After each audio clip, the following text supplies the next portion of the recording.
السلام علیکم۔ بیوی نازک دل ہوتی ہے، بلا شبہ بیوی صنف نازک ہے۔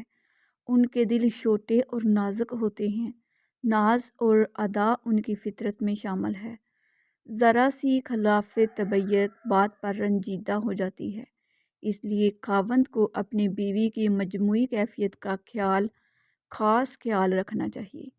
بیوی اپنے پیا کی خاطر اپنا وہ گھر جہاں ناز و نعمت، پیار اور محبت سے پروان چڑھی ہے، اسے خیر باد کہہ کر سسرالی گھر میں آ بستی ہے، جہاں اسے نہ صرف اپنے خاوند کی تابعداری کرنی ہوتی ہے بلکہ سسرال کے ہاں بہو کو اپنے شوہر کے علاوہ اس کے والدین اور بہن بھائیوں کا احترام بھی کرنا ہوتا ہے۔ اسی طرح اگر سسرال والے اپنی بہو کو بیٹی بنا لیں تو گھر کا ماحول ہمیشہ خوشگوار رہے گا۔ میاں بیوی کی ازدواجی زندگی میں بھی خوشیوں بھری ہوگی۔ بیوی کی بھی عزت نفس ہوتی ہے۔ بیوی کو نصیحت کرنی ہے تو تنہائی میں کرو اور تعریف کرنی تو سب کے سامنے کرو۔ لوگوں کے سامنے اس کا مذاق اڑاتے ہیں، لوگوں کے سامنے بے عزت کر دیتے ہیں اور ڈانٹ پلا دیتے ہیں۔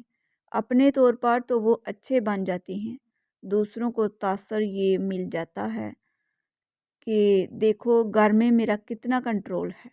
بہن کے سامنے بیوی کو ڈانٹ پلا دی، ماں کے سامنے بیوی کو ڈانٹ دیا اور ماں کی نظر میں بڑے اچھے بن گئے کہ ہاں میرا بیٹا تو گھر میں بہت کنٹرول رکھتا ہے۔ بہن کہتی ہے میرے بھائی کا تو گھر میں بہت کنٹرول ہے۔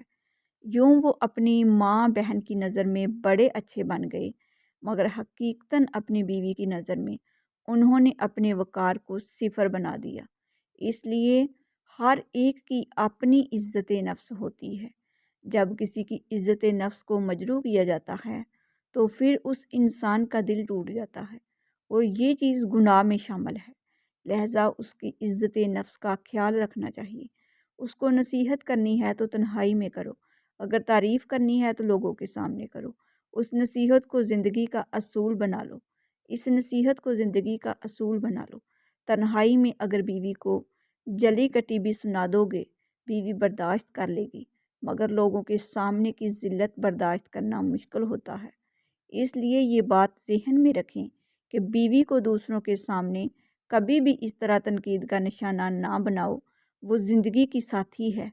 تھوڑا وقت جو دونوں کو علیحدگی میں ملتا ہے اس میں ایک دوسرے کو سمجھا دو جو سمجھانا ہے۔ لوگوں میں تم اس قسم کی باتیں نہ کرو۔ بیوی کے ساتھ گھر میں ناانصافی نہ ہونے دیں۔ جب عورت کی عمر ہوتی ہے خاوند کی خدمت کرنے کی، اس کی دلداری کرنے کی، تو اس وقت اس کو زبردستی دیور جیٹھ ساس سسر نند کی خدمت پر مجبور کیا جاتا ہے۔ سارا دن ذمہ داریاں نبھاتے وہ اتنی تھک چکی ہوتی ہے کہ لیٹتے ہی آنکھ لگ جاتی ہے۔ اسے نہ خاوند کا خیال رہتا ہے نہ خود کا۔ نتیجہ یہ نکلتا ہے کہ خاوند باہر شکار ڈھونڈنے لگتا ہے، جس کی وجہ سے میاں بیوی میں لڑائیاں شروع ہو جاتی ہیں۔ ان سب کا ذمہ دار سسرال اور خاوند ہے۔ سسرال والوں کو چاہیے کہ بہو پر اتنی ہی ذمہ داری ڈالیں کہ وہ اپنے بچوں، خود کو اور اپنے خاوند کو بھی وقت دے سکے۔ اگر وہ نہیں سمجھتے اس بات کو تو خاوند کو چاہیے کہ وہ اپنی بیوی کے حق میں بولے۔ میاں بیوی میں جدائی ڈالنے والے شیطان کے ساتھی ہیں۔ نبی کریم صلی اللہ علیہ وسلم سے صحابہ کرام نے عرض کیا، اے اللہ کے رسول، ہمیں یہ بتائیں کہ دنیا کا سب سے بدترین شخص کون ہے؟ نبی کریم صلی اللہ علیہ وسلم نے فرمایا، دنیا کے بدترین لوگ وہ ہیں جو میاں بیوی میں جدائی ڈالیں اور ان کے دلوں میں نفرتیں پیدا کرنے کے لیے وہ باتیں دونوں کے کانوں میں ڈالیں جو انہوں نے نہ کہی ہوں، کیونکہ میاں بیوی میں جدائی ڈالنا اور دونوں کو ایک دوسرے کے خلاف اکسانا شیطان کا پسندیدہ ترین کام ہے، اور ایسا کام کرنے والے لوگ بھی شیطان کے ساتھی ہیں جن کا برا ٹھکانہ یعنی جہنم ہے۔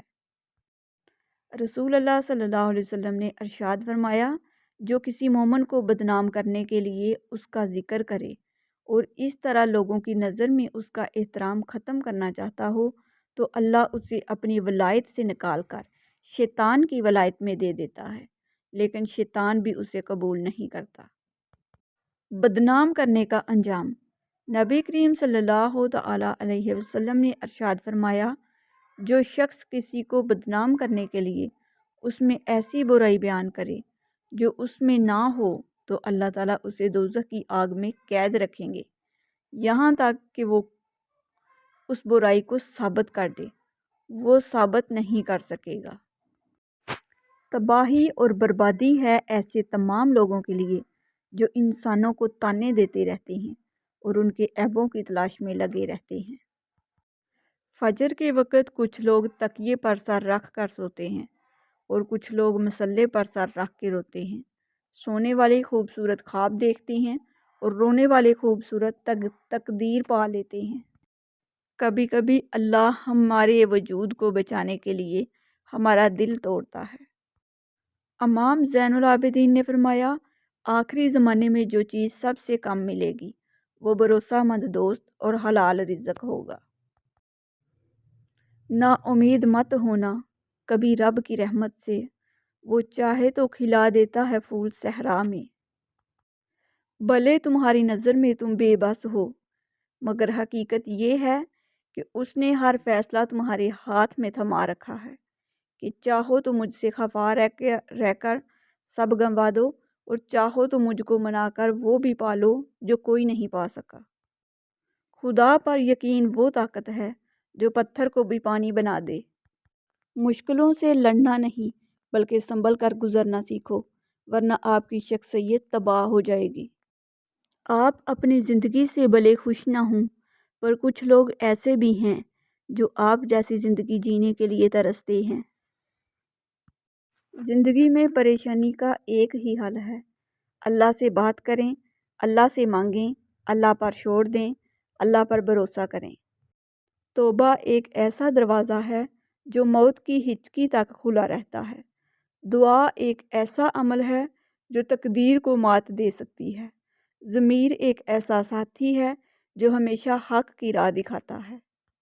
نیند نہیں آتی اپنے گناہوں کے ڈر سے یا رب، پھر سکون سے سو جاتا ہوں یہ سوچ کر کہ تیرا ایک نام رحیم بھی ہے۔ بھلے تمہاری نظر میں تم بے بس ہو، مگر حقیقت یہ ہے کہ اس نے ہر فیصلہ تمہارے ہاتھ میں تھما رکھا ہے کہ چاہو تو مجھ سے خفا رہ کر سب گنوا دو اور چاہو تو مجھ کو منا کر وہ بھی پالو جو کوئی پا نہیں سکا۔ ہماری ساری عبادتیں مل کر بھی اللہ کی کسی چھوٹی سی نعمت کا بدلہ بن سکتی ہیں کیا؟ اللہ کی نعمتوں سے متعلق خوبصورت ویڈیو۔